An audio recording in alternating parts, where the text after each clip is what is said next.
Hello दोस्तों, नमस्कार।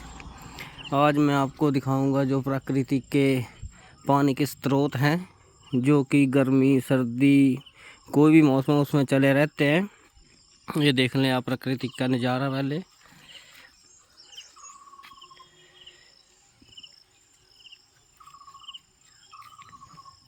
और ये है जो मैं पानी की बात कर रहा हूँ। अभी तो यहाँ टंकी बना दी है, पर जब हम स्कूल टाइम में जाते थे तो यहाँ पर कुछ नहीं होता था। देख सकते हैं बिल्कुल ठंडा और बिल्कुल साफ पानी।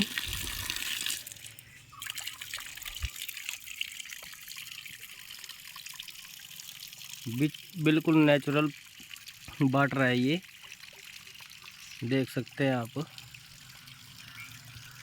और ये हमारी सड़क है।